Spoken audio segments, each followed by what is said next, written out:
So இந்த 4 விஷயங்கள் ரொம்ப ரொம்ப முக்கியங்க. பார்த்தீங்கன்னா ஃபஸ்ட்டு டைம், 2வது பார்த்தீங்கன்னா மணி, 3வது ஹெல்த்து, 4வது ரிலேஷன்ஷிப்.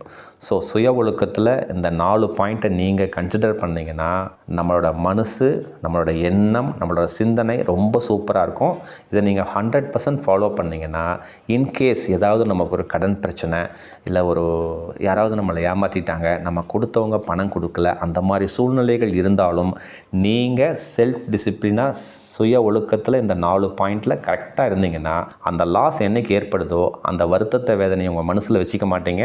அடுத்த சில வருடங்களில், சில நாட்களில் உங்கள் தேவைகளை அந்த பிரபஞ்சம் என்ன பணம் தேவையோ அத்தனையும் கொடுக்கும்.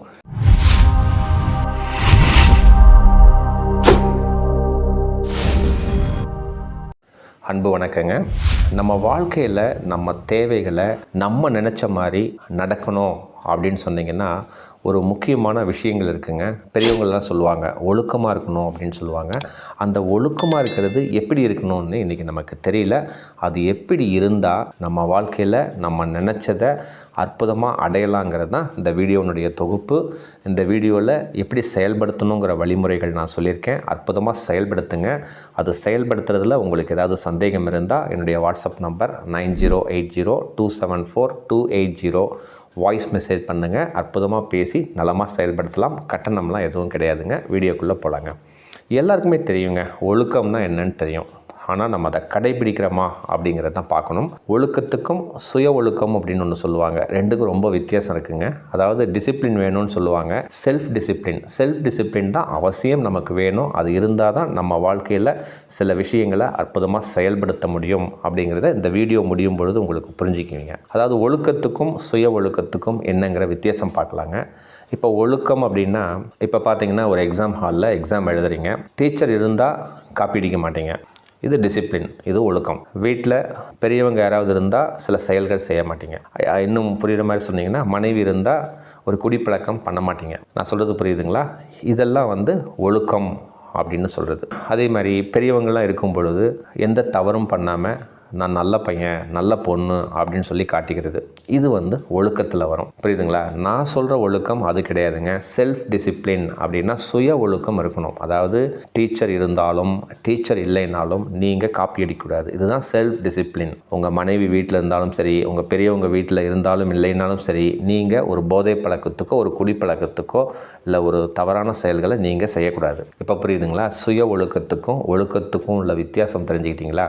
ஸோ நமக்கு நம்ம வாழ்க்கைக்கு சுய ஒழுக்கம், செல்ஃப் டிசிப்ளின் யார் இருந்தாலும் இல்லைனாலும் இது தவறு அப்படிங்கிற உணர்தல் தன்மை உங்கள் மனசுக்கு தெரியணும். அதை சிறப்பாக நீங்கள் செயல்படுத்தணும். ஸோ எவன் ஒருவன் இந்த சுய ஒழுக்கத்தை நான் சொல்கிற 4 விஷயத்தில் நீங்கள் செயல்படுத்துனீங்கன்னா நம்ம வாழ்க்கை ரொம்ப சூப்பராக இருக்குங்க.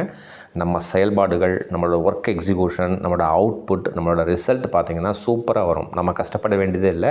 அதுதான் இந்த வீடியோக்குள்ளே சிறப்பாக சொல்லியிருக்கேன். ஃபஸ்ட்டு விஷயம் நம்ம பார்க்க வேண்டியது டைம் டிசிப்ளின் அப்படின்னு சொல்லுவாங்க. அதாவது நேரம் ரொம்ப ரொம்ப முக்கியங்க. நம்ம ஒருத்தருக்கு இந்த டைமுக்கு நம்ம வரோன்னு சொன்னால் கட்டாயம் அந்த நேரத்துக்கு நம்ம போகணும். 5 நிமிஷம் முன்னால் போய் நிற்கணும்.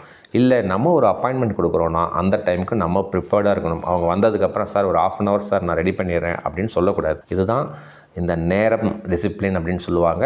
இதுதான் ஒழுக்கத்தில் முதல் பாயிண்ட். என்னென்னா இந்த நேரத்தில் மிஸ்கைட் ஆகிடுது. ஒரு சிலர்லாம் பாருங்கள், ஃப்ரெண்டை 6 மணிக்கு வர சொல்லியிருப்பாங்க. 6 மணிக்கு நம்ம போயிருப்போம். அவங்க ஃபோன் கூட பண்ண மாட்டாங்க. கேட்டால் நான் ஒரு மீட்டிங்கில் இருந்தேன், எனக்கு தெரியல, நான் 45 மினிட்ஸ்க்கு அப்புறம் தான் பார்த்தேன், சாரிடா அப்படின்னு சொல்லிட்டு ரெஸ்பான்ஸ் கூட பண்ணாமல் இருப்பாங்க. இதெல்லாம் பார்த்தீங்கன்னா டைம் டிசிப்ளின் அவங்கக்கிட்ட கிடையாது. இந்த டைம் டிசிப்ளின் இல்லாமல் இருக்கிறவங்க வாழ்க்கையில் பெருசாக சாதிச்சதாக சரித்திரமே கிடையாதுங்க. நீங்கள் வேணால் பாருங்கள், உங்கள் வாழ்க்கையில் உங்களை சுற்றி இருக்கிறவங்க ஒரு கரெக்டான, ஒரு நேர்மையாக, ஒரு நல்ல ஒரு செல்வந்தராக இருக்காங்க, ஒரு நியாயமான ஒரு தொழிலதிபராகவோ இல்லை ஒரு தனிப்பட்ட திறமையில் ஒரு சிறப்பாக இருக்காங்க அப்படின்னு நீங்கள் பார்த்தீங்கன்னா அவங்கக்கிட்ட நான் சொன்ன இந்த 4 விஷயங்களும் சூப்பராக இருக்கும். அதில் முதல் விஷயம் டைம் டிசிப்ளின் சூப்பராக ஃபாலோ பண்ணுங்கள். இன்கேஸ் நீங்கள் ஒரு டைம் கொடுக்குறீங்க, அந்த டைமுக்கு உங்களால் போக முடியலன்னு சொன்னீங்கன்னா ஒரு 1/2 hour 10 நிமிஷம் இருக்கும் பொழுதோ, நான் இந்த மாதிரி ஒரு விஷயத்தில் இருக்கேன், என்னால் இன்றைக்கி வர முடியலைங்க, நாளைக்கு பார்க்கலாம், இல்லை நாளைக்கு பார்க்கலாம், இல்லை இன்றைக்கி பார்க்க முடியாதுங்கிறத தெளிவாக ஃபஸ்ட்டு டிசிப்ளின் உங்கள்கிட்ட இருக்கணும். இதுதான் டைம் டிசிப்ளின். சார் இதனால் என்ன சார் யூஸ் அப்படின்னா, இதை நீங்கள் கரெக்டாக கீப்பப் பண்ணிங்கன்னா நம்ம வேலைகள் செய்யும் பொழுது சோம்பேறித்தனம் நமக்கு வராது. நான் சொல்கிற பாயிண்ட் புரியுதுங்களா? எங்கே ரிலேஷன் பண்ணுறேன்னு பாருங்கள். டைம் கீப் அப் பண்ண உங்களுக்கு டைம் டிசிப்ளின் உங்கள் மைண்டில் கரெக்டாக செட் ஆச்சுன்னா வேலைகளை தள்ளி போட மாட்டீங்க. சோம்பல் நம்மக்கிட்ட இருக்காது. எந்த வேலையாக இருந்தாலும் சிறப்பாக செய்வோம். இதுதாங்க ஃபஸ்ட்டு பாயிண்ட். ரெண்டாவது பாயிண்ட் மணி டிசிப்ளின். பணம் பயன்படுத்தும் முறையில் ஒழுக்கம் வேணும். அது வருமானம் என்ன, அது எப்படி நம்ம தொகை பயன்படுத்துகிறோம், எப்படி சேவிங்ஸ் பண்ணணும், நம்ம என்ன வேலை செய்கிறோம், என்ன தொழில் செய்கிறோம் அப்படிங்கிற டிசிப்ளின் வேணுங்க. அப்போ தான் பணம் நம்மக்கிட்ட நிற்கும். நான் எந்த வேலை வேணால் செய்வேன், நான் பணத்தில் டிசிப்ளினாக இருக்கேங்கன்னா பணம் நிற்காது. ஸோ பணம் டிசிப்ளின் ஒழுக்கம்ங்கிறது ரொம்ப ரொம்ப முக்கியம். இது ரெண்டாவது பாயிண்ட். அவசியம் நீங்கள் செயல்படுத்துங்க. நம்ம என்ன வேலை வேணால் செய்யலாங்க, ஒரு தொழில் செய்யலாங்க. அந்த வேலை அந்த தொழில் செய்கிறதுனால நம்ம மனசு பாதிக்கக்கூடாது. அந்த மாதிரி வேலையை தான் நீங்கள் செய்யணும். ஏன்னா இந்த பிரபஞ்சத்தில் நம்ம படைக்கும் பொழுதே நம்ம இறைத்தன்மை அல்லது இந்த யூனிவர்ஸ் அல்லது இந்த இயற்கை நான் என்ன செய்யணும், நீங்கள் என்ன செய்யணும்னு முடிவு பண்ணியிருக்கு. ஆனால் நம்ம அதை விட்டுட்டு அவன் அப்படி செய்கிறான், இவன் அப்படி செய்கிறான், நான் இதை செய்யணும் அதை செய்யணும் அப்படின்னு நம்ம போகிறதுனால தான் நம்ம இன்றைக்கி கஷ்டப்பட்டுட்ருக்கோம். புரியுதுங்களா?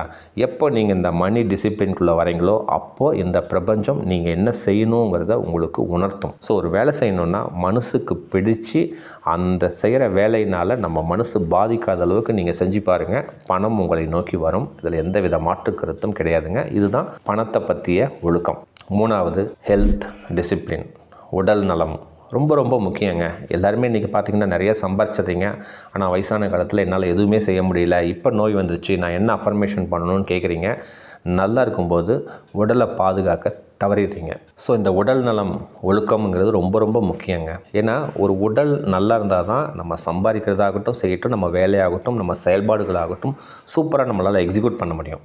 பட் இன்றைக்கி இந்த ஹெல்த் கரெக்டாக இல்லாததுக்கு முக்கிய காரணம் பார்த்திங்கன்னா தேவையில்லாத உணவு முறைகள். நமக்கு தெரியும், இருந்தாலும் நம்ம சாப்பிட்றோம். மீடியா, செல்ஃபோனு, நம்மளோட சோசியல் மீடியாஸ் எல்லாம் நம்மளை பார்த்திங்கன்னா இதை சாப்பிட்லாம், அதை சாப்பிட்லாம், இதை செய்யலாம், அதை செய்யலாம் அப்படின்னு சொல்லி நம்மளை டிஸ்லோகேட் பண்ணுறதே பார்த்திங்கன்னா இந்த சோசியல் மீடியா தான்.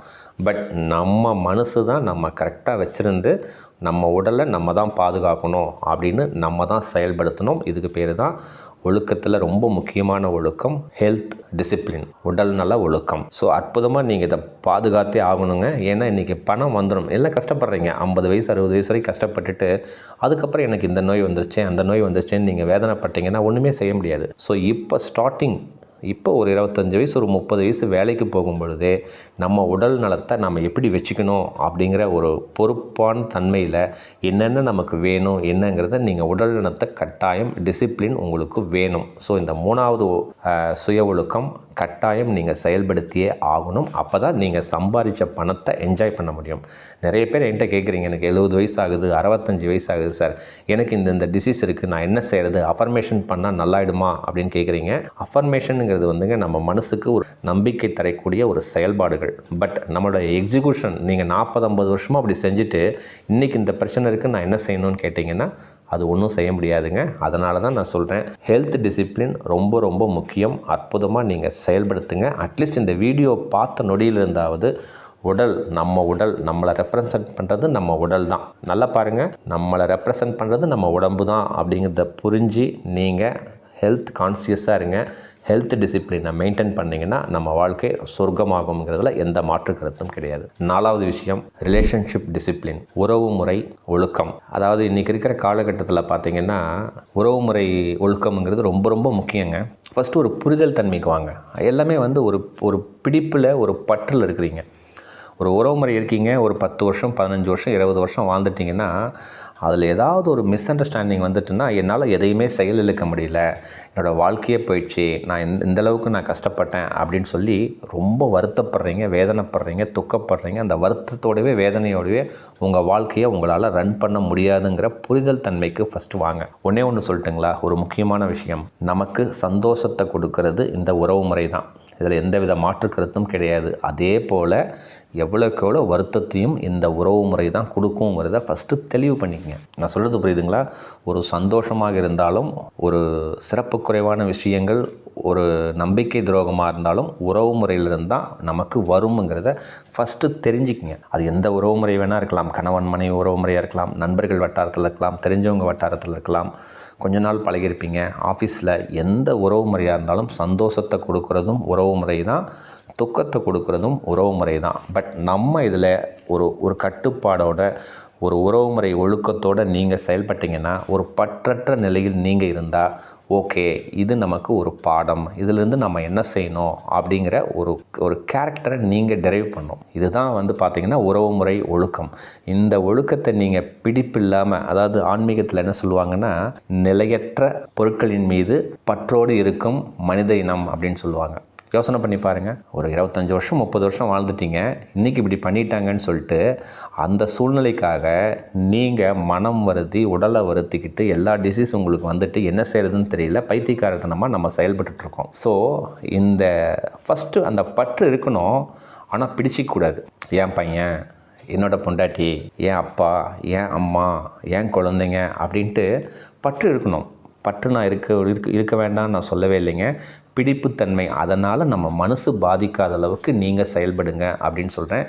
இந்த இதை நீங்கள் புரிஞ்சிக்கிட்டு நீங்கள் செயல்பட்டால் எந்த உறவு முறையும் இழப்பே ஏற்பட்டாலும் நம்ம மனசு பாதிக்காத அளவுக்கு நீங்கள் செயல்பட்டால் நம்மளோட செயல்பாடுகள் ரொம்ப சூப்பராக இருக்கும். நம்ம தேவைகள் என்னங்கிறத கேட்குறோமோ இந்த இறைவன், இந்த பிரபஞ்சம் நம்ம இருக்கிற வரைக்கும் சிறப்பாக கொடுத்துக்கிட்டே இருக்குங்கிறதுல எந்த வித மாற்று கருத்தும் கிடையாது. ஸோ இந்த 4 விஷயங்கள் ரொம்ப ரொம்ப முக்கியங்க. பார்த்திங்கன்னா ஃபஸ்ட்டு டைம், 2வது பார்த்திங்கன்னா மணி, 3வது ஹெல்த்து, 4வது ரிலேஷன்ஷிப். ஸோ சுய ஒழுக்கத்தில் இந்த 4 பாயிண்ட்டை நீங்கள் கன்சிடர் பண்ணிங்கன்னா நம்மளோட மனசு, நம்மளோட எண்ணம், நம்மளோட சிந்தனை ரொம்ப சூப்பராக இருக்கும். இதை நீங்கள் 100% ஃபாலோ பண்ணிங்கன்னா, இன்கேஸ் ஏதாவது நமக்கு ஒரு கடன் பிரச்சனை, இல்லை யாராவது நம்மளை ஏமாற்றிட்டாங்க, நம்ம கொடுத்தவங்க பணம் கொடுக்கல, அந்த மாதிரி சூழ்நிலைகள் இருந்தாலும் நீங்கள் செல்ஃப் டிசிப்ளினாக சுய ஒழுக்கத்தில் இந்த 4 பாயிண்டில் கரெக்டாக இருந்தீங்கன்னா, அந்த லாஸ் என்றைக்கு ஏற்படுதோ அந்த வருத்தத்தை வேதனையை உங்கள் மனசில் வச்சுக்க மாட்டீங்க. அடுத்த சில வருடங்களில், சில நாட்களில் உங்கள் தேவைகளை அந்த பிரபஞ்சம் என்ன பணம் தேவையோ அத்தனையும் கொடுக்கும். நம்ம ஏன் சம்பாதிக்காமல் இருக்கிறோன்னா, நம்ம மனசில் வருத்தத்தை வேதனையை வச்சுருக்கிறதுனால தான். இந்த செல்ஃப் டிசிப்ளின், கரெக்டாக பணத்தை பற்றி புரிதல் தன்மை இல்லாதனால தான் இன்றைக்கி கஷ்டப்படுறோம். அதே போல் தான் ஹெல்த் கான்சியஸ், ஹெல்த் சுய ஒழுக்கம் ரொம்ப ரொம்ப முக்கியம். 4வது ரிலேஷன்ஷிப்பும் அப்படி தாங்க. ரிலேஷன்ஷிப்னால தான் நல்லதும் நடக்கும் கெட்டதும் நடக்குங்கிற ஒரு புரிதல் தன்மைக்கு நீங்கள் செயல்பட்டால் மனசில் பாதிப்பு இருக்காது. உங்களோட செயல்பாடுகள் ரொம்ப சிறப்பாக போயிட்டே இருக்கும். எங்கேயுமே வாழ்க்கையில் நம்ம ஸ்ட்ரக் ஆகாமல் இருப்போம் அப்படிங்கிறத ஃபஸ்ட்டு புரிஞ்சுக்குங்க. இந்த 4 செல்ஃப் டிசிப்ளினை 100% நீங்கள் செயல்படுத்திங்கன்னா நம்ம வாழ்க்கையில் இந்த இறைவனர்களால், இந்த பிரபஞ்சத்தின் அருளால் நம்ம தேவைகள் என்ன நினைக்கிறோமோ அற்புதமாக நம்ம அடையலாம். ஏதாவது ஒரு பிரச்சனைகள் சூழ்நிலைகள் வந்தாலும் இந்த 4 நீங்கள் கரெக்டாக கீப்பப் பண்ணிங்கன்னா, இந்த செல்ஃப் டிசிப்ளின் இருக்கிறதுனால நம்ம தேவைகளை அடித்து தூக்கிட்டு போயிட்டே இருக்கலாம். இதுதாங்க உண்மை. சிறப்பாக செயல்படுத்திட்டு உங்கள் சந்தேகங்களை கேளுங்க, அற்புதமாக செயல்படுத்தலாம். வாழ்க்கைங்கிறது சந்தோஷமாக வாழ்கிறதுக்கு தாங்கிறத புரிஞ்சுக்கிட்டு செயல்படுத்தினீங்கன்னா நம்ம வாழ்க்கை ரொம்ப சொர்க்கமாகுங்க. மிக்க நன்றி, மகிழ்ச்சி.